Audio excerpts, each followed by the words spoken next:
Hans Christian Sorensen was born November 30th, 1864, in Dostrup, Aalborg, Denmark.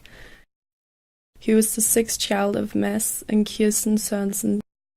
Their children were Søren, who died when he was 6, Jakob, Niels Miller, Søren Christian,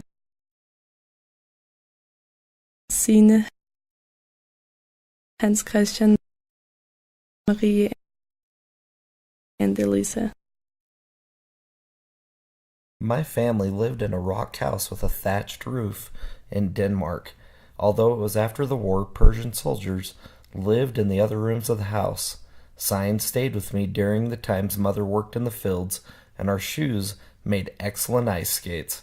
When the missionaries came to our area, I loved when they would stay at our home. My dear mother always saved the best for them. His parents sent him at age 8 with 3 older siblings, Jacob, age 19, Soren, sometimes called Cern, age 14, and Sign, age 11, to America, Zion, in July of 1873. I followed Father as he pushed the wheelbarrow with our belongings to our neighbors. We traveled in their buggy to the railroad station. My mother cried as she gave my hand to Sign and said for her to hold on to me and take care of me. Father kissed me goodbye. Before we boarded the boat, it was rough weather from Copenhagen to England, and I was seasick.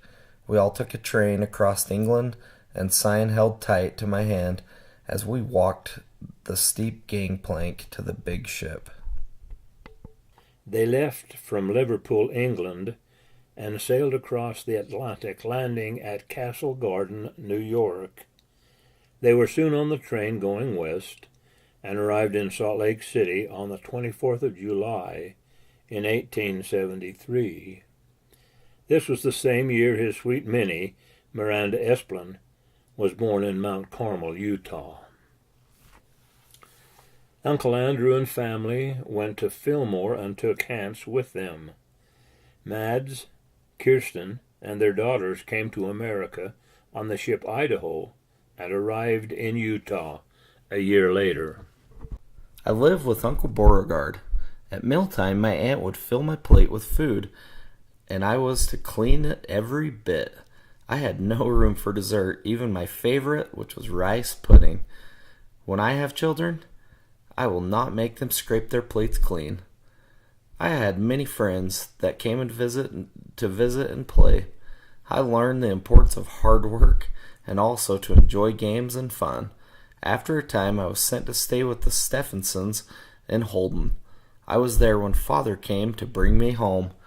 When we arrived in Big Cottonwood, Father sent me ahead to see Mother. As I got closer, she said, "Is that you, Chris?" I cried, "No, it's Hans." She grabbed me and kissed me, and we cried for joy. Mads rented 20 acres of land from the Larsons in the edge of Mill Creek and lived there for a year and a half. After this time, Mads took his family and moved to Panguitch. Hans was 12 years old. I was able to herd the town cows. I loved being out in the hills, especially with the horses. I wished many times that I had one of those beautiful animals. I herded all summer and was paid in grain. Mother worried about me as there were still unfriendly Indians around, but I had my dog and my whip. Mother would walk to meet me. The family moved to the United Order in 1876. The first temple in Utah was dedicated in 1877 in St. George. They lived in the United Order and worked at the Washington Cotton Farm, not many miles from the temple. Father and Mother told me that if the Lord would bless them to be with the saints, they would live the order. It was a most precious time for me. Father couldn't speak English well. I received permission from Temple President Wilford Woodruff to be set apart as an elder and endowed to do the work for the men. I was endowed February 6, 1878. I went with Mother to the house of the Lord to do his work. I never forget my time in the house of the Lord. I owned a fine team and for a while worked hauling rock from a stone quarry. It was my favorite job as I had my eye on a sweet, bashful mini Esplin. Miranda Esplin was born January 25th, 1873 in Mount Carmel, Utah. She was the 10th of John and Margaret Esplin's 13 children. I was shy and I loved to play rounders. I was fast on my feet and a good catch. I would run the ganders for others who did the batting. One winter my sister Clara and I were on opposite teams and I caught all of her flies every time she came to bat. I worked with my sister at a wool factory and would get a twinkle in my eye and a smile to my lips when Hans and his fine team would come by for a visit. One day I received a letter from Salt Lake City. I ran home to Mother. My sweetheart Minnie was there. I handed the letter to my sister Kirsten Marie, asking, "What does this mean?" It was my calling from the Lord to serve a mission in my homeland of Denmark. We both could see how happy Mother was to hear that her prayers were answered, and I would be going back to our native land with a message of the Lord. On April 22nd, 1887, I asked my sister Marie to write my response to President Taylor accepting my mission call. She had better handwriting than I did, and I signed it. I sold my fine team, kissed everyone goodbye, and left to faithfully serve the Lord. Hans served the Lord on his mission from April 29, 1887 to September 13, 1889. He returned home and married Minnie, Miranda Esplin, in the St. George Temple March 18, 1890. They soon moved to Mount Carmel. I learned from Mother to keep house. I had a place for everything and everything in its place. I was 17 when I married Hans. He was full of fun, energy, and hard work. We began to accumulate horses, cattle, chickens, and other livestock. Hans kept a neat barnyard, and I had a well-run and functional home. We were a good pair. I was never a great singer, but loved to hum and sing softly as I went about the daily tasks. We adored our children. Hans was often soft with them. He was heard to say, "Little Eveline, she doesn't have to do anything she doesn't want to." Some nights, after work was done and knitting laid down, we would eat ice cream and Hans would play the flute. I was always a treat to go to Orderville to see my mother. Hans kept good care of the horses, the wagon, and the buggy. We often made trips to visit and tend to the needs of those we cared about. Hans loved the horse races and dances. I never learned to waltz, but would always join him in a good quadrille. Well, one of my favorite horses was Bud. I never made a bet on a race, but if I were a betting man, I'd bet on Bud. We won more races than we lost. We worked hard and enjoyed a good time with a happy, cheerful attitude. I loved bringing Hans some cold buttermilk as he would haul hay. It quenched my thirst better than water. On August 30, 1900, Hans was ordained the bishop of the Mount Carmel ward. Not long after, Minnie served as president of the Relief Society. Hans was bishop for 25 years. I made frequent visits to the sick and those in need. There were several widows in the ward. 2 of them had come from my own native Denmark, and I was careful to see that they were well taken care of. I would have the deacons go around on Saturdays and chop and carry in wood for the widows. When I spoke in Sunday meetings, I would advise the fathers to teach their boys to work and their mothers to teach their daughters to help around the homes. And don't let your gates hang on one hinge. Keep your fences up so your cows will not bother your neighbors and cause trouble. I also liked the children to participate in common sports. When President Joseph F. Smith proclaimed a weekly half holiday for each ward, I announced this to my ward and reserved Saturday afternoon as a half holiday for the boys to play together so they would not be breaking the Sabbath day. While Hans served as bishop, we were blessed to have many church authorities visit our home. They would participate as Hans led our family in daily scriptures and prayers. One time, when Apostle Callie was staying at our home, he lost his glasses. I joined him in the frantic search for the missing glasses. He happened to put his hand up to his head, and there they were. We had a good laugh over this experience. Hans and Minnie loved their families. They had 10 children. Benny H., Kirsten, who died at birth, Eveline, David, Earl, Lloyd, Marie, Valate, Joseph, who died at birth, and Doyle. Hans's mother, Kirsten, lived with them many years until she passed away in 1901.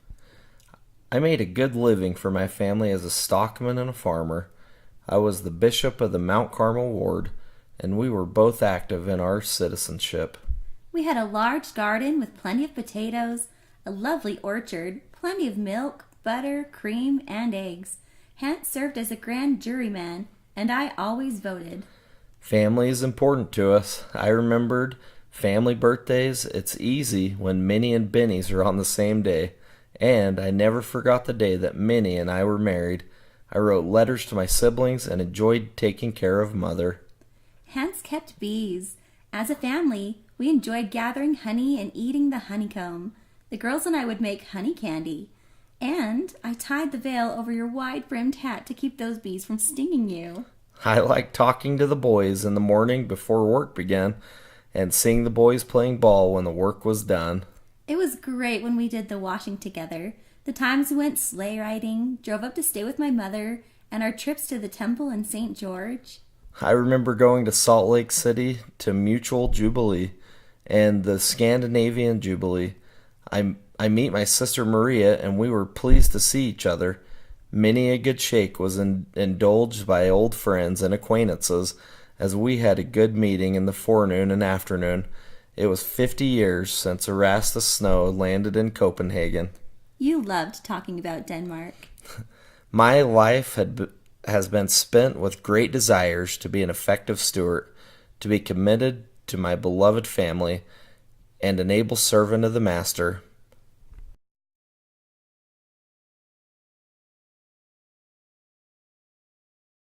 Tragedy struck the Sorensen family on the morning of April 3rd, 1925.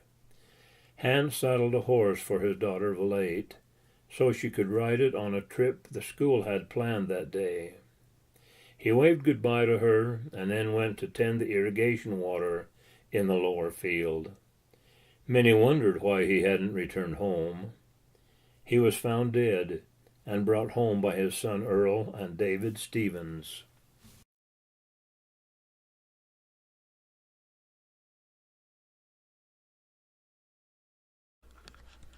It was hard when Hans died.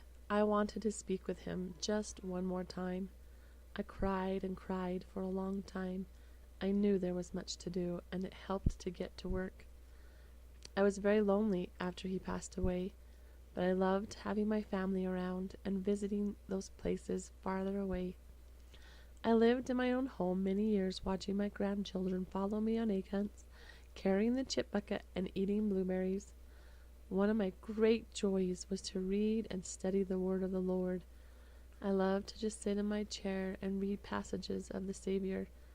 All my life I longed and prayed for the safety and well-being of my children and their loyalty to the church and nation. May they never be found idle in this life and in the work of the Lord, that they may live life more abundantly. I hope and pray that I soon see them again with my beloved Hans, together in heaven, celebrating our family forever. Miranda Minnie Esplin Sorensen lived 37 years after the death of Hans, and she passed away the 5th of January, 1962. She was living with her daughter Valate at that time, and her grandson, Garn Esplin, wrote this about his grandmother. There sits before the fireplace an old empty chair, where once sat Grandma with a crown of snow-white hair. The room now seems empty for my mother dear, who always listened for Grandma with a faithful ear. Time is all too fleeting, the January and snow. Her life toil ended, Grandma chose to go. We'll all miss her and her pleasing ways. She was always pleasant, even on stormy days. Hands were worn and wrinkled, and her hair was white as snow. It was time she went to meet her aunts. She is happier now, I know.